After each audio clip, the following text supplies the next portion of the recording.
Welcome to Coruzant Technologies, home of the Digital Executive Podcast. Welcome to the Digital Executive. Today's guest is Navin Thadani. Navin Thadani is the founder and CEO of Evinced, a technology leader in the fast-emerging accessibility software category.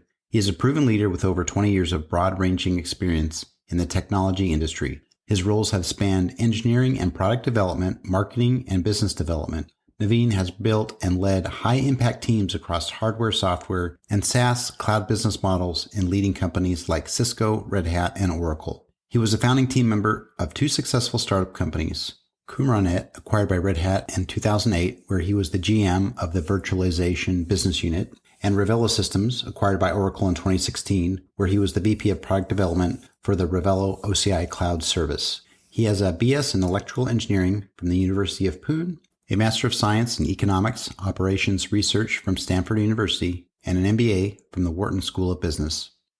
Well, good afternoon, Navin. Welcome to the show. Hi, Brian. Thanks for having me today. It's a pleasure to join you, and I'm looking forward to the discussion. Absolutely. This is so exciting. You know, Navin, you've got quite the career, and I know we always pull some gems, right? Some nuggets of wisdom out of these podcasts. And what's great is we get to share your story with the world. So we're going to jump right into the questions, Navin. You've got quite the career in technology, in software. You're a serial entrepreneur, and now the founder and CEO of Evinced. Could you share with our audience the secret to your career growth and what inspires you? Honestly, I think I've been very lucky. I started my career out at Cisco in 1998. And I was there for about 7 years. Then we decided to do a startup. I got acquired by Red Hat, then did another startup, got acquired by Oracle.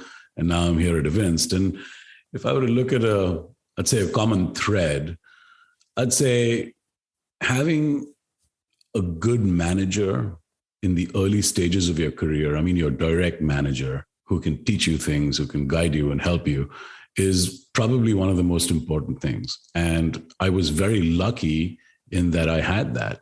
Back at Cisco, the person that I was reporting up into was an ex-management consultant, and he taught me to be very analytical and very quantitative in my approach and very precise and very detailed oriented, which was really, really great. And it helped me a lot in the future. And then when I did the startup with a friend of mine, actually a mentor that I met at Cisco, he taught me everything about entrepreneurship and working with, investors and thinking about how you go and get your customers and you go to market and all that. So again, I was very lucky in that I had a very good manager who taught me many different things that all came in useful later in the later parts of my career. So I think that's the most important thing. If you focus on who you're working for directly, it can make all the difference in the world. Thank you. And I think that's one of the, I'd say, key things to take away in this platform, in this podcast, Navin, is the fact that, we're given opportunities and we're given, sometimes we're given, but a lot of times we go out and ask for a mentor. And I think that's so important. And it really does show how people can navigate their career into a successful position like you have during your career. And again, it goes a lot back to, of course, your hard work, your ethics, but that mentoring is so, so important. And we like to share that on our show. So thank you. And so, Navin, we're going to talk about this lockdown, right? We've all had to make these shifts and adjustments and pivots. I want to just shoot that word, right? But, this lockdown has really put us behind in some ways, but ahead in others, right? But what's your plans for business growth going forward? And will it be any different than during that lockdown? Actually, this is really an interesting one because, from our standpoint, the lockdown has really helped our industry in a way to, in a sense, to kind of wake up in a way.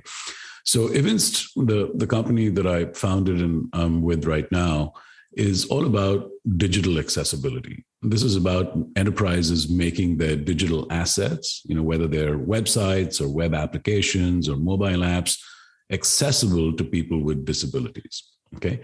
And the fundamental sort of reason is, why is it that Navin and Brian, who can see just fine, they can use a mouse, all of that, they can use internet applications to do everything from ordering groceries to food to booking travel to attending meetings to working online, working from home. Why is it that we can do that and people with disabilities cannot?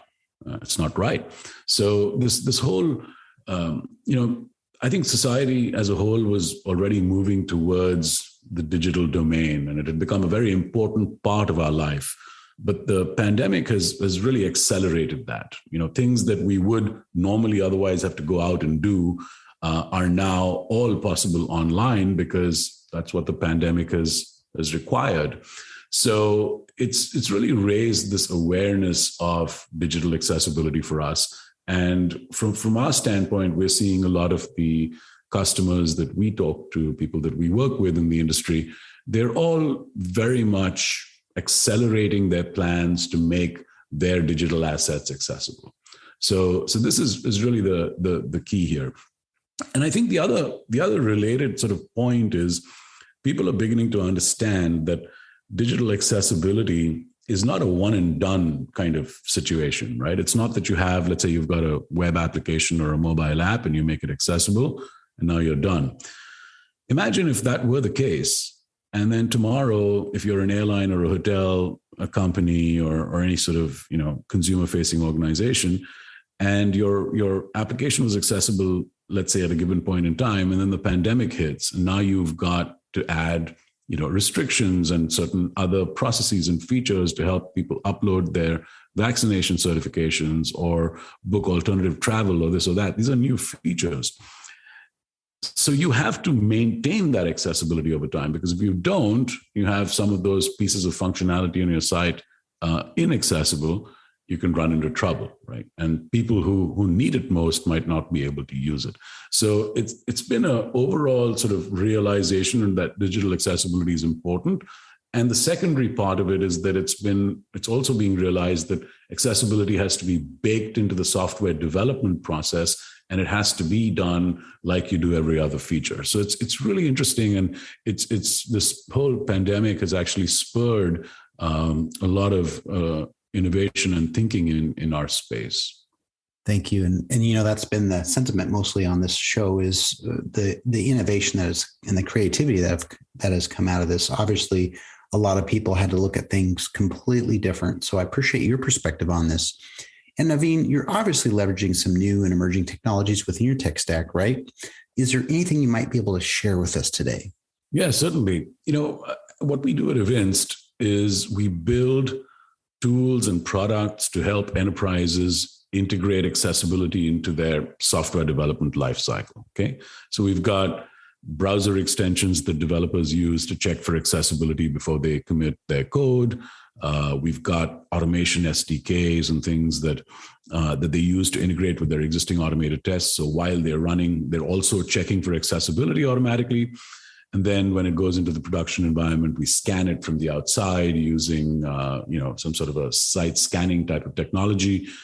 So it collects compliance data and things like that for them. So it's a full portfolio, and that was for the web. And we have a very similar set of things for mobile apps as well. And what I'd like to highlight, at least in the discussion today, is that for the automation part, which I think is one of the biggest pieces of what we do, we're really leveraging the infrastructure that our partners have created. So if you're familiar with Source Labs or Perfecto Mobile, which is now a part of Perforce, this is really a big thing for us, because if you go to all these large enterprises, Fortune 500 kind of enterprises like banks and insurance companies and healthcare companies and travel companies and all of that, they already do automation. In terms of automated tests and end-to-end tests and things like that. And they use these sorts of device clouds and browser clouds like Source Labs and Perfecto Mobile to run those automated tests. And what we've been able to do, working hand in hand with them, is to enable enterprises to take that same battery of tests that they run and the same infrastructure that they run it on, and with simply 2 lines of code, also get this huge benefit of getting accessibility results from those same automated tests. And that's really something that I think was a really interesting thing that our teams have been able to accomplish together. It's both, Source Labs, Perfecto Mobile type of cloud infrastructure is, I think, a really interesting thing that you can use to also get your accessibility insights. That's amazing. And you kind of laid that out pretty, that's well laid out the way you explain that. And I think that is so important, that we are leveraging the right technology for the right solution, right? So I appreciate the share on that. And you're making a huge difference for folks in this world, especially those that are not as fortunate as you and I. So Navin, last question here. Can you share something from your career experience that might be helpful for those looking to grow their career in tech or entrepreneurship? Yeah, that's an interesting one. I talked about the importance of having the right manager up front and learning from them and having a mentor to kind of help you through all of that. I still maintain that's one of the most important things that one can look for in a career early up front, right? There's no question about that. And the other part of this, I guess, is if you're looking to start a company or be an entrepreneur or start a company with a group of friends, this is something that, in addition to, of course, having the right mentors, and in my case, of course, at Evinced, we've got, a fantastic board of directors. These people really support all of us in the company and enable us to make the decisions that we need to do and move fast. So I still think that's, the most important thing. But in terms of, starting, another piece of advice that I can give people that are looking at starting out a company is don't get afraid if, when you're trying to raise funds, if you get a couple of, rejections in the beginning, if you're convinced about what you're doing and you think that there's, a big problem that you're solving and a lot of people will benefit and that you can build a good business out of it, then it's okay. Roll with that and just maintain your conviction and just keep going. And eventually things will work out. So that's something that I think is very important, that tenacity that you need to develop and maintain. Thank you. And that's certainly something that we'd like to hear tonight as you kind of walk through some of the things that you traversed in your career that have made you successful. And I think you are absolutely right. And this will resonate certainly with our guests here. And Navin, it was certainly a pleasure having you on tonight. And I look forward to speaking with you real soon. Likewise. Thank you, Brian. Bye for now.